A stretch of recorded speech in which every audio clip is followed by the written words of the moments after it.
Sorry, you guys. Sorry, I was told to type this. Due to illnesses, our group member Max M is not here and is not able to join us today. Our classmate Orion will be filming. All right, you guys are a go. We're the Black Rhino group, the Saurus bicorners. I'm Orion. This is Max, K, Cole, August, and Harper.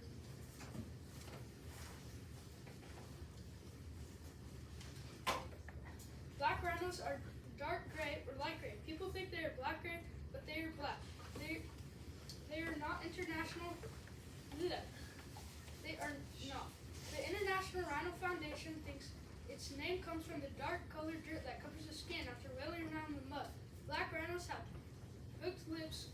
Rhinos have 3-toed feet, the middle toe being the largest of the three. They always have 2 horns. The front horn is bigger than the back horn, but is still not much smaller. The longest horn ever recorded for the black rhino is 4 feet and 9 inches long. The rhinos can weigh often between 1,700 to 3,000 pounds, but stand between 5 feet and 6 feet tall. Most often, females are slightly smaller. One way to tell the difference between black rhinos and white rhinos is that black rhinos are slightly smaller than white rhinos. Another way to tell is that black rhinos have a pointier mouth than white rhinos for ripping off leaves off branches. Black rhinos mostly live in the semi-desert, savannas, woodlands, forests, the wetlands of eastern and South Africa. Black rhinos mostly live alone and they are territorial. They can even fight their own shot for their own territory. Black rhino's diet in the wild consists of leaves, grass, shrubs, twigs, and branches. Black rhinos are considered browsers rather than grazers, which means they eat up higher vegetation rather than lower down plants. In human care, rhinos eat many more items, including bark, lettuce, apples, bananas, specially formulated herbivore pellets, and browse. All of these foods can be utilized for training purposes to teach the rhino useful things for the zookeepers and veterinarians, so they can provide medical help while they are living in zoos. In the food web, rhinos are consumers. They are not predators. The predators can include lions, other pack animals, and humans. Black rhinos' lifetimes are very long compared to other species.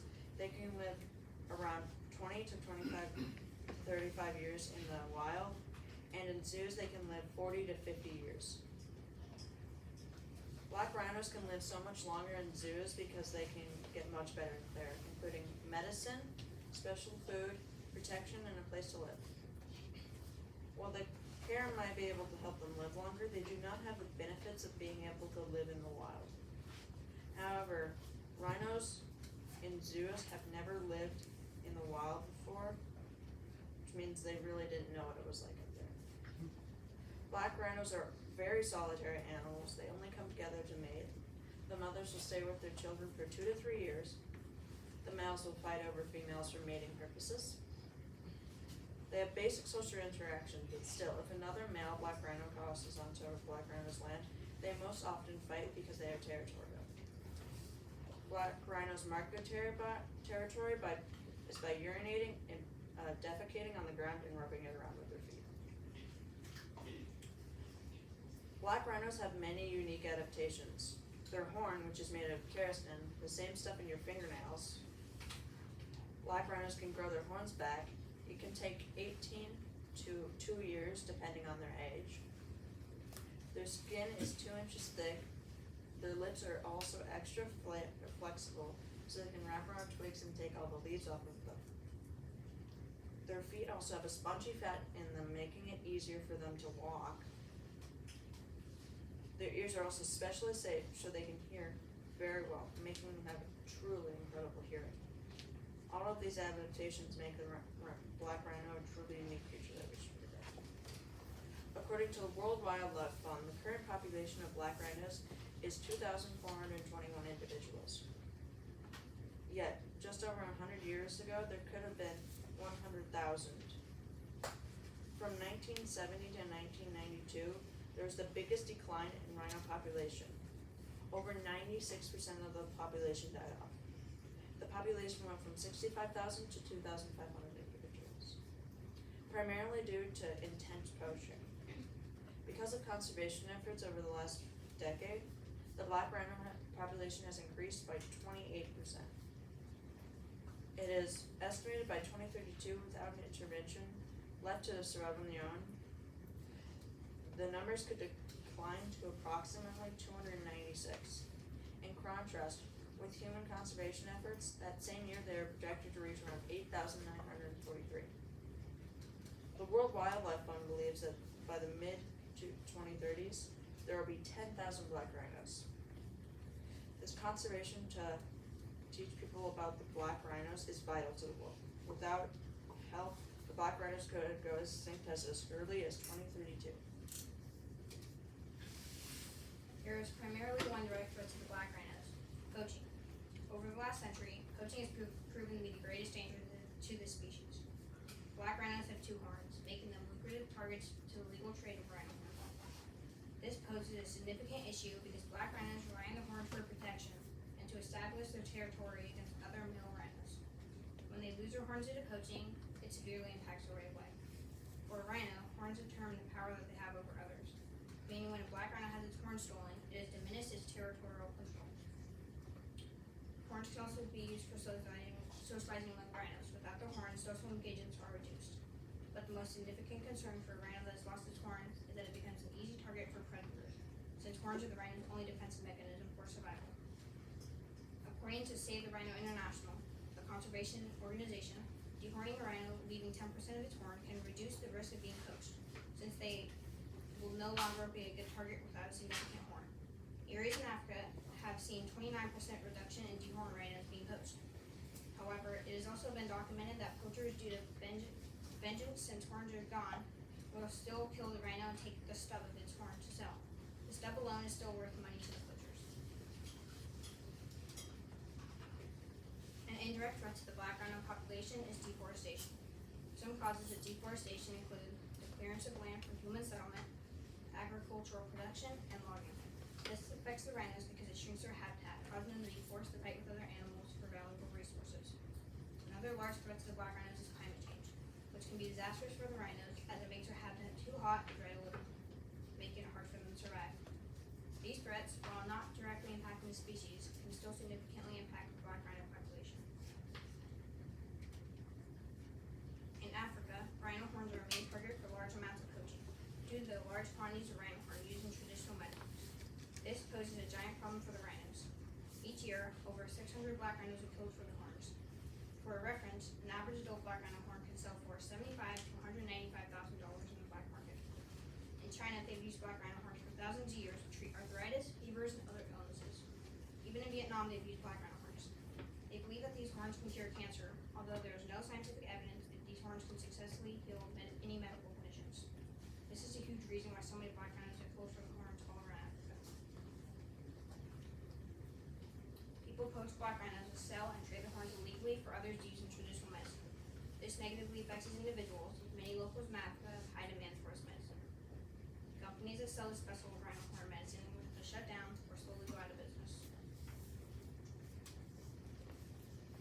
There are many organizations worldwide that are doing their part to help restore the black rhino population.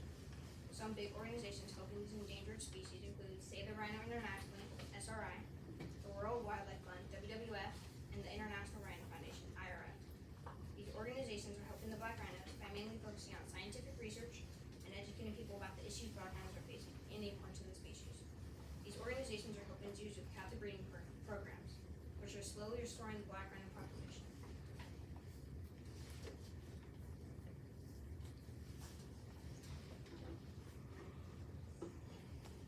Black rhinos are critically endangered, meaning they are on the verge of extinction.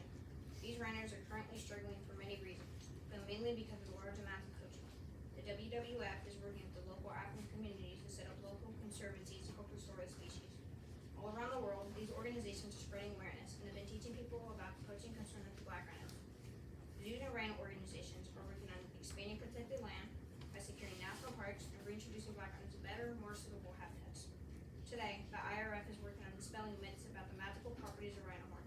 They'll protect the black rhinos from poaching for medicine. 6,000 black rhinos being saved today thanks to these organizations, and many of those rhinos being taken care of in zoos all around the world. This year, we were able to collaborate with the Oregon Zoo to learn more about our species. We had Drew Barowicz, a zoo naturalist, support us in our research. He was especially knowledgeable about the black rhino. There are 3 black rhinos at the Oregon Zoo. They all came from being born in human care as part of the species survival plan, more commonly called an SSP. This plan is an annual management plan for the associations of zoos and aquariums to help keep the species genetically diverse and help with the conservation of the species. The male black rhino king came from Brookfield Zoo in Chicago. Josie, the adult female, came from Milwaukee Zoo in Milwaukee. They're both 12 years old, and Tamu, the male baby of King and Josie, who was born at the Oregon Zoo, is now 1 year old.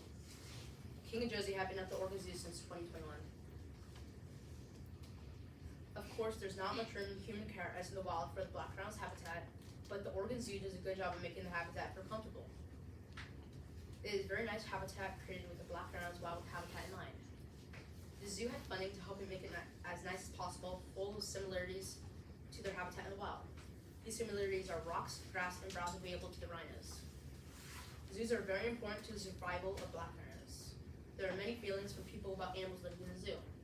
On one hand, they help save the animal species, and on the other hand, they live in an environment with human care instead of wild and get moved around a lot for the SSP plan. Even if we would rather have the black rhinos live in the wild if they could, we know that it would be a struggle for them to survive. Zoo living is protecting the species from going extinct. The Oregon Zoo does a good job of protecting the black rhinos at the zoo. What's cool about this experience is we had an expert helping us while we observed their species. He was a zookeeper before he was a zoo naturalist, so he knows a lot about the black rhinos. He can answer any question we throw at him. The zoo also works with the International Rhino Foundation. They work with rhinos and help everyone get a better understanding of this magnificent creature. The Oregon Zoo does a lot to help with the conservation of the black rhinos. We had an amazing experience observing the black rhinos. We conducted research and now have a connection with them. One thing we did was go to the zoo and study black rhinos' behaviors by using ethergrams. On each zoo visit for a period of 5 minutes, every 15 seconds we were done what they're doing out of 4 things we chose to observe. We observed them playing, walking, eating, and standing. This graph shows the black rhinos walked for 53% of the time, stood for 24% of the time, played 13%, and ate 11% of the time. It was a cool experience seeing the rhinos do these behaviors. Our in-situ plan is educating local children in Africa about black rhinos and what's happening to them in the wild. We want to educate the children because if they know more about what's happening, they can help more and not contribute to the problem. Africa also has poaching laws against killing rhinos. Poaching laws in Africa vary by country but genuinely aim to protect wildlife through several penalties, increased enforcement, and community engagement. Countries like Kenya and Zimbabwe have imposed tougher penalties, including jail term for poaching. Some places also employ shoot-to-kill policies for poachers. Our ex-situ plan is to raise money for rhino organizations and educate non-locals so they can help raise money and help conservation organizations that focus on black rhinos. Several organizations offer rhino adoption programs, allowing individuals to support rhino conservation efforts and symbolically adopt a rhino. Some prominent organizations include International Rhino Foundation, Baby Rhino Rescue, and Shielded Wildlife Trust. As JGM students, we can help by spreading awareness about black rhinos to fellow students and schools in our area.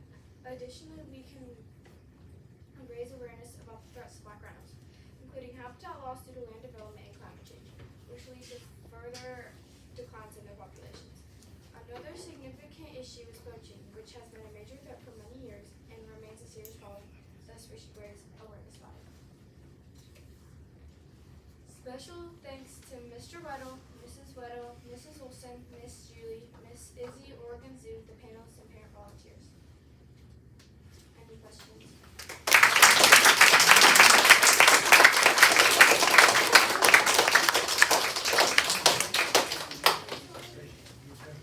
Great job, everybody.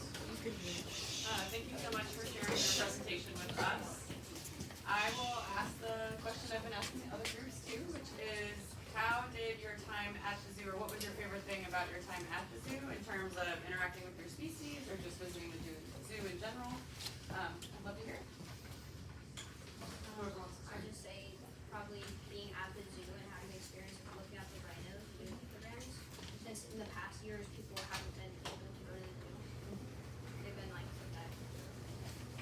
saw quite a bit of cool stuff while doing the Ethergrams. It was really cool seeing them like smashing through their toys and trying to get all the hay out. I really like being able to see like the new baby rhino. It was really cute.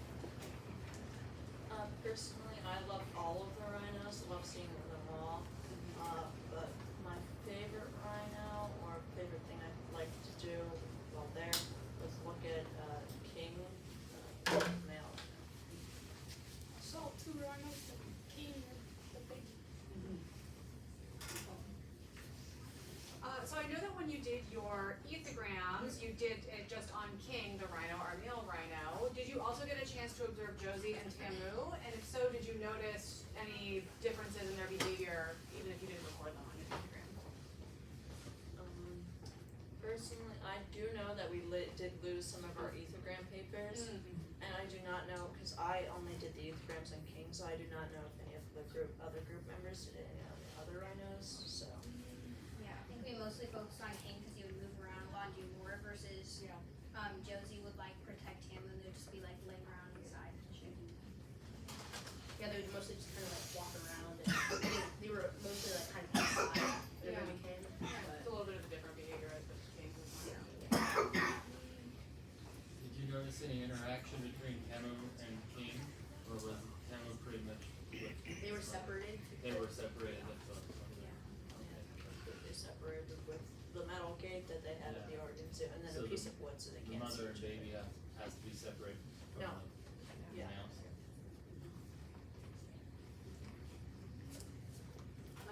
I appreciated your naming of how it can be kind of challenging to work internationally or work, collectively as a lot of international rules. Were there any rules or conservation modalities in different countries that surprised you, or that countries next to each other maybe differentiated that you were interested by or that stuck out to you? Maybe. I didn't really come across that one that should be. Didn't come across okay. anything to I would just love to know, was there anything you learned in the course of researching that surprised you, or talking to Drew, or anything that you didn't know? And I would just love to know what those real sparks were that you found most fascinating. Personally, I found how big little Tamu is. He is much bigger than I was expecting, because I thought he was still like an itty bitty baby. No, he's around 300 pounds, I think. And he's scary. I didn't know that black rhinos were partially blind. So then they charge at people and they don't know really like why. Yeah. Before I did the studies on black rhinos, I didn't know how much of an impact poaching put to black rhinos. I thought it was really interesting how poaching really affected black rhinos. What was the most challenging part of this project, and what was the most fun?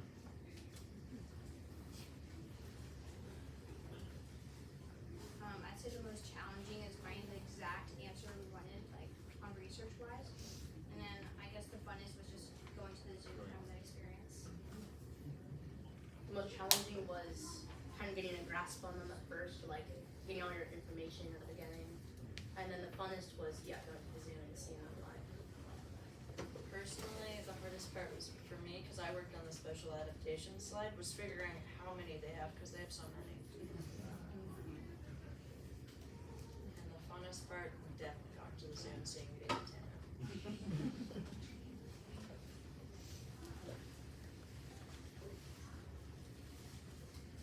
All right.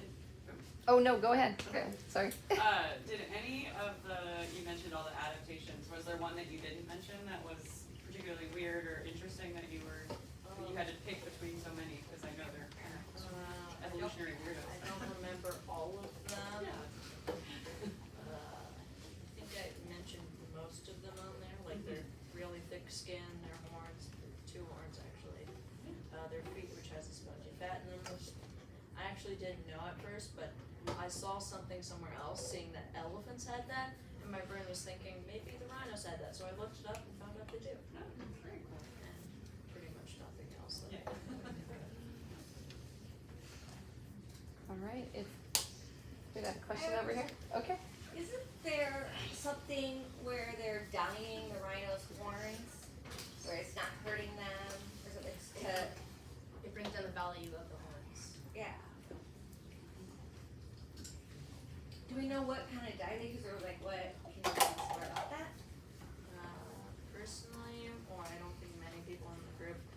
researched that too much, and I don't think most of us know what the dye ingredients are. There's a couple different ways that they're doing it, and one of them actually has like a carbon radium in it, so that if they do find it, they can track where it came from. All right, any other questions? You're welcome, Mr. Weddle. So I have a question. The rhino population tanked around 1970s, 1980s. What happened? All of a sudden, there's a huge decline in the population. You did tell this to us before, but the rhino knife handles and poaching for the rhino knife handles because they got so popular. Okay, and how were they able to afford these knife handles in the 70s and 80s when they couldn't before? Because the country that the rhinos lived in got very rich from oil and gas. The countries where they used the dagger handles got very rich from it. Yeah, what, you remember what country it was? No. Yemen. And they don't do that anymore because they're now made out of plastic. All right, anything else? We asked one more question. Oh, please. When we're dealing with elephants, Asian elephants, there's a lot of problems with them going into farmlands and tromping on crops, so farmers consider them a pest and don't like them. I've never heard that about rhinos. Did you hear anything where rhinos are trampling on cornfields or wheat fields or sweet potato fields? I think personally, I did not in fact research this. I think mainly because rhinos don't really eat many of those types of crops. They just eat like higher up vegetation. I don't think they would personally do that, and I think since there's not too many in the wild because of a lot of poaching. So since they eat a lot of the vegetation that's high up, how does that help the ecosystem? Clearing land, like eating all so bigger animals or smaller animals can get through easier, pretty much making more grasslands. And I can say what's different about a rhino's social structure versus an elephant's social structure that might contribute to whether or not they're eating a lot of crops. It's okay. What's a rhino's social structure? You mentioned. So very, Anyone know what an elephant's social structure is? like a group. Big herds. Yeah. Their impact is a lot higher.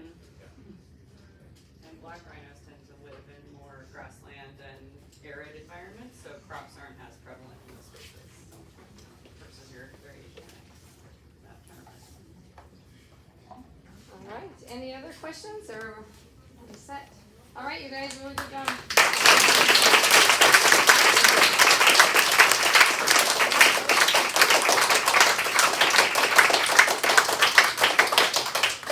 Before you guys go off, I'd love for you to grab your art and show them how that defeats They even wrote a song.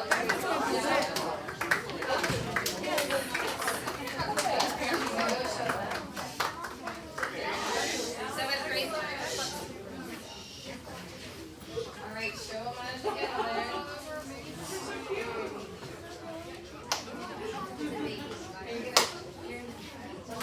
She gets to be the.